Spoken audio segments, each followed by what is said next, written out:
Weeks passed, and Henry continued to live his life with the £1 million banknote as his companion.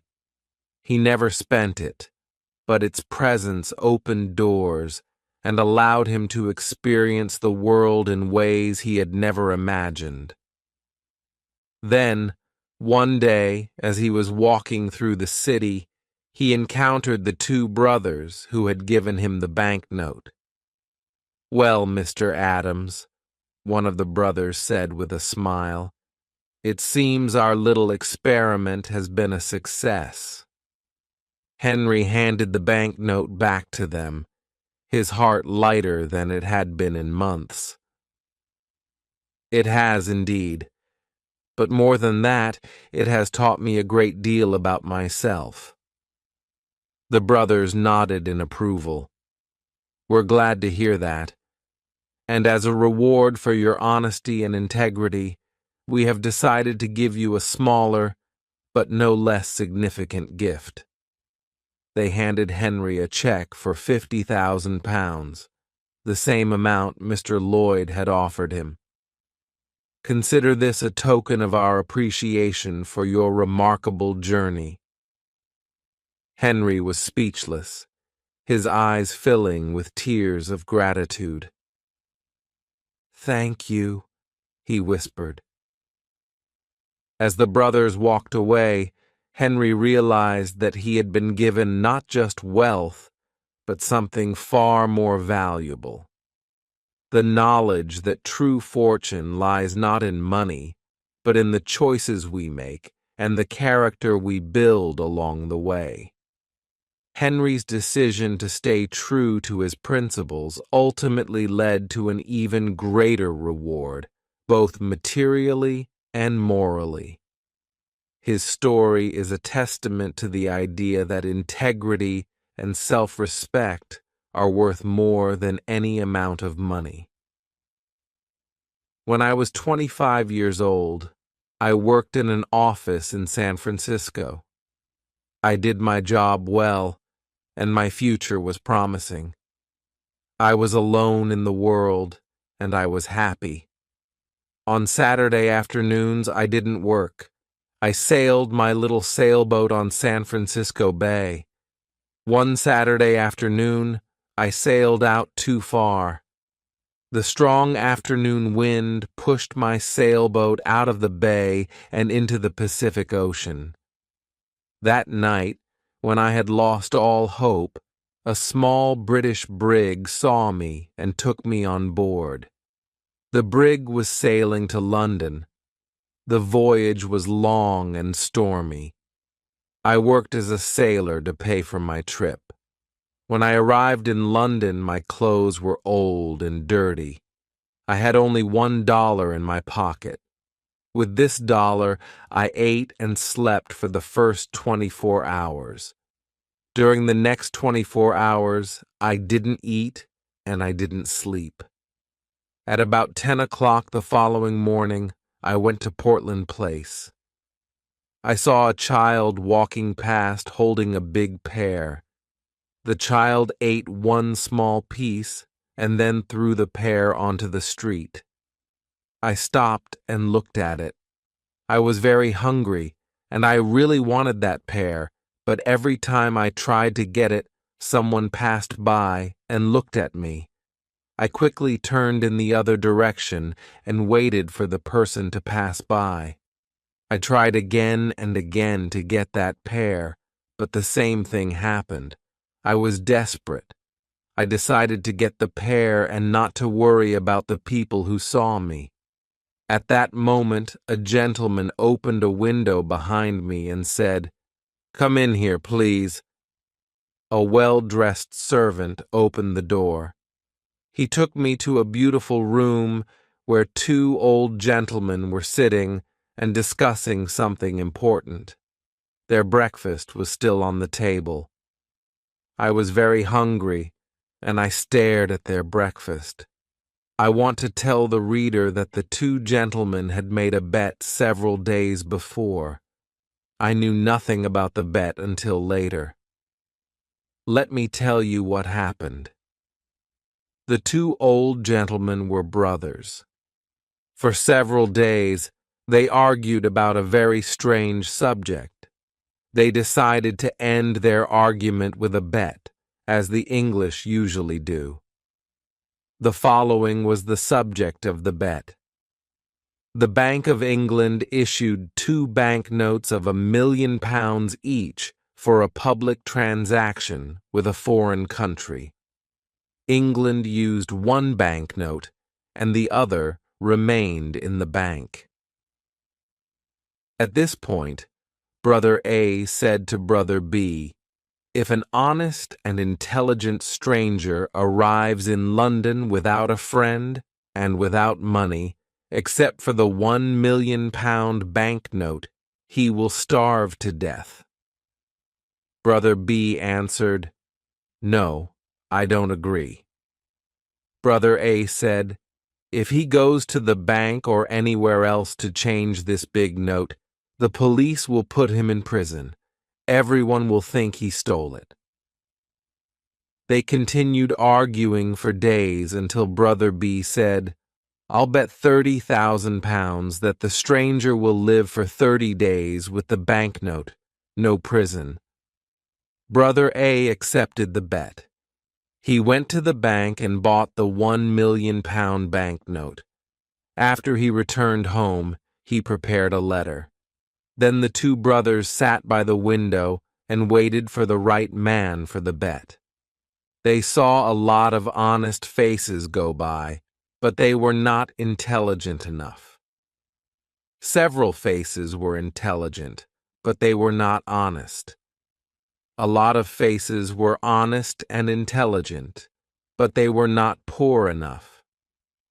Other faces were honest, intelligent, and poor, but they were not strangers. When they saw me from the window, they thought I was the right man. They asked me questions, and soon they knew my story. Finally, they told me I was the right man for the bet. I asked them to explain the bet. One of the gentlemen gave me an envelope. I wanted to open it, but he said, "No, don't."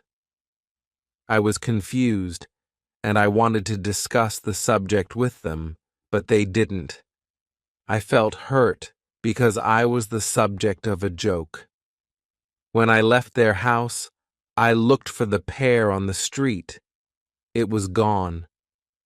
I was quite angry with those two gentlemen. Far from their house, I opened the envelope. I saw that there was money inside. I didn't stop to read their letter. I ran to the nearest eating place. I ate and ate and ate. At last, I took out the envelope with the money to pay for my meal. I looked at the banknote and almost fainted. It was a banknote worth $5,000,000. I was speechless. I stared at the banknote. The two gentlemen had made a big mistake. They probably wanted to give me a £1 banknote. I saw the owner of the eating place staring at the banknote too. We were both surprised. I did not know what to do or say, so I simply gave him the note and said, "Give me the change, please." The owner apologized 1,000 times. "I'm very sorry, but I can't change this banknote, sir." "I don't have any other money. Please change this note," I said. The owner then said, "You can pay for this food whenever you want, sir. I understand that you are a very rich gentleman. You like playing jokes on people by dressing like a poor man. You can come here and eat all you want whenever you want. You can pay me when you want." When I left the eating place, I hurried to the house of the two gentlemen. I wanted to correct the mistake they had made. I was very nervous when I arrived. The same servant opened the door. I asked for the two gentlemen. "They are gone," the servant said. "Gone? Gone where?" "Oh, on a journey. But where did they go? To the continent, I think. The continent? Yes, sir. When will they return? In a month.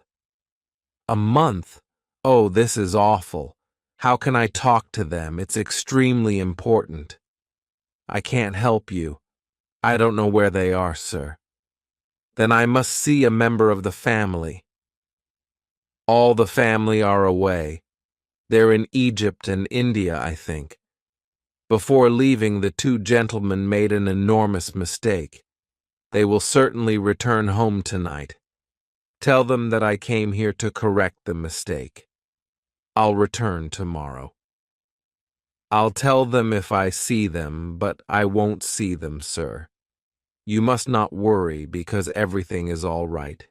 They will be here on time, and they will see you then. Goodbye. I was confused. My head was in a fog. I did not understand what the servant told me. The letter. I remembered the letter. This is what it said.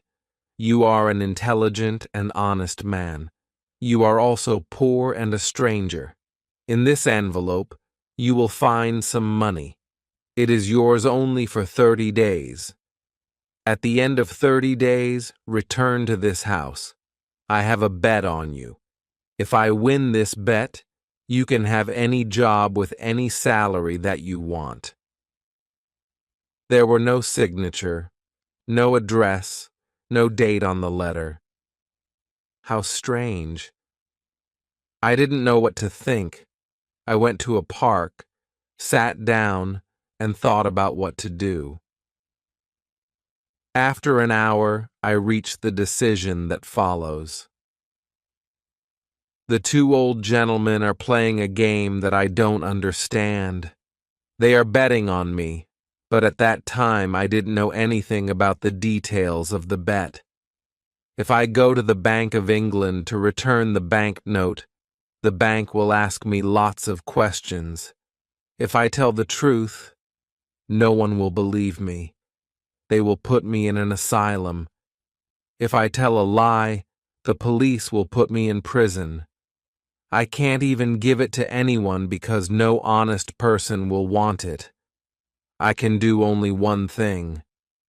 I must keep the bill for a whole month, and I must not lose it.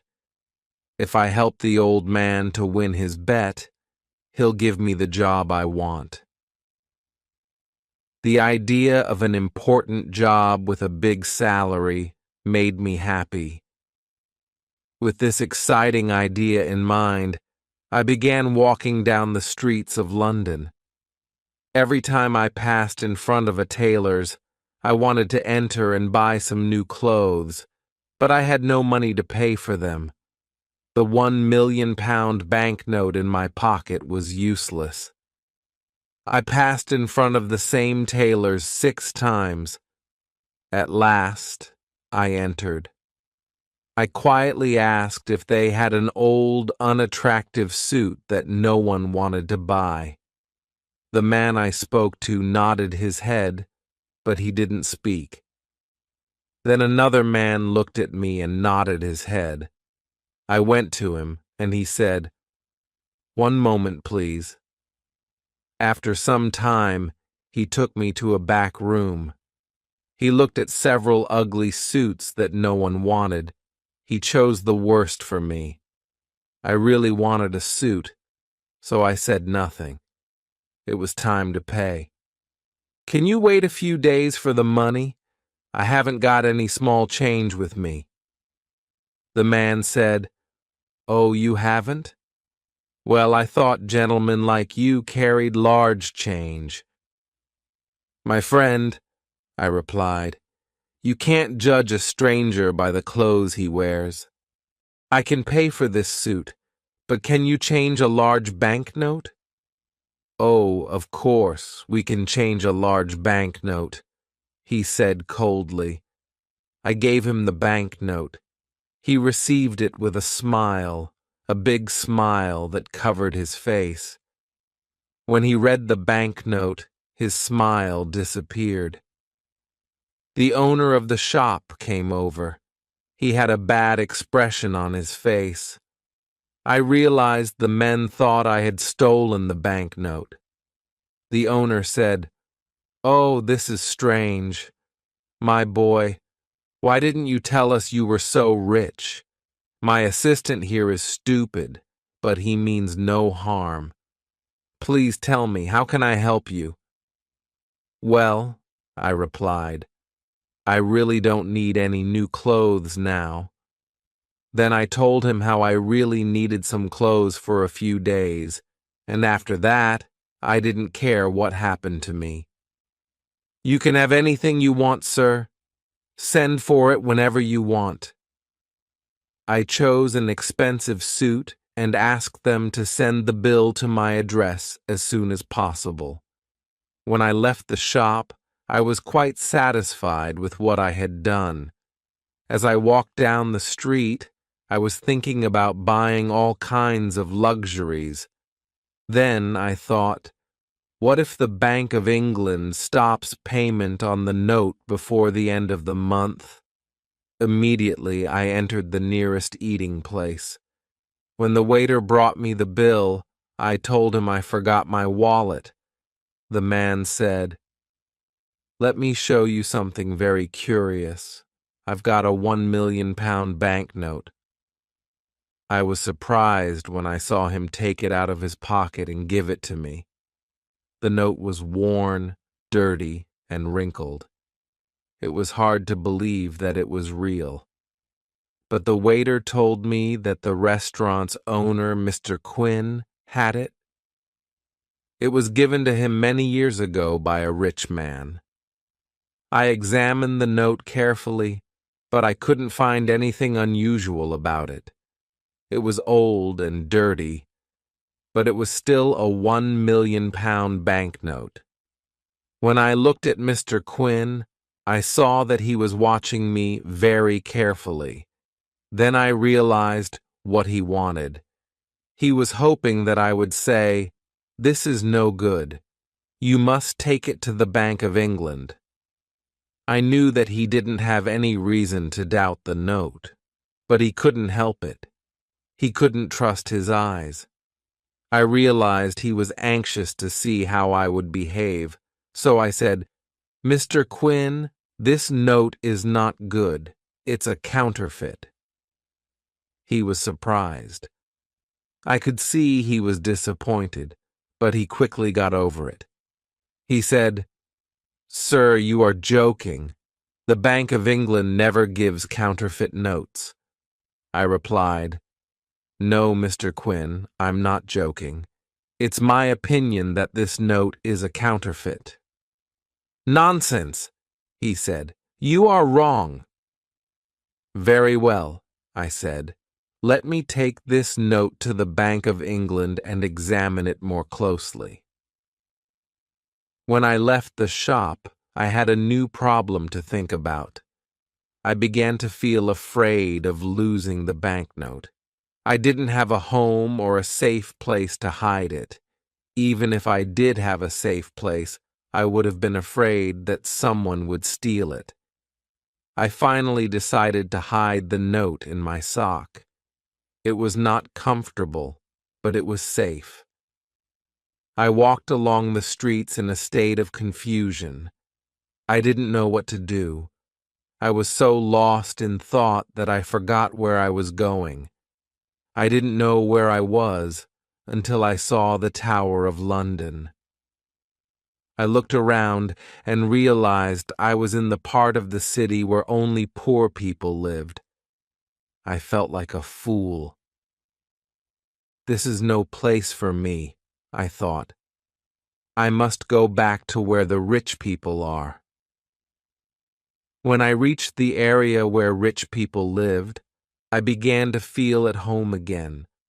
I felt rich, important, and proud.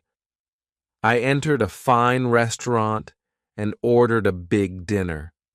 When I was eating, I noticed that some men and women were watching me. I knew that they were admiring my clothes and my manner. One of the men who was watching me came up to my table and asked me to sit with him and his friends. I agreed and joined them. They were all very rich people. One of the men was a duke, and one of the women was a duchess. The duke asked me many questions about myself. I told them about my adventures in San Francisco and about my experiences with the £1 million banknote. They were all very interested and asked to see the note. I showed it to them, and they were amazed. The Duke said, "My dear sir, this is the most incredible thing I have ever heard. You must come and stay with me at my home. I want you to tell my friends about your adventures." I accepted his invitation, and soon I was living in luxury. I had a beautiful room, servants to wait on me, and everything I wanted. The Duke was very kind to me, and we became good friends. He introduced me to many important people, and soon I was known everywhere as the man with the £1 million banknote. Everyone wanted to meet me, and I was invited to all the best parties. As the days passed, I became more and more comfortable with my new life. "You have become very famous. Everyone in London is talking about you and your banknote. You must write a book about your experiences." I thought it was a good idea, so I began to write my story. I wrote about my life in San Francisco, my adventures with the banknote, and my new life in London. The book was a great success, and I became even more famous. I received many offers of marriage, but I was not interested in getting married.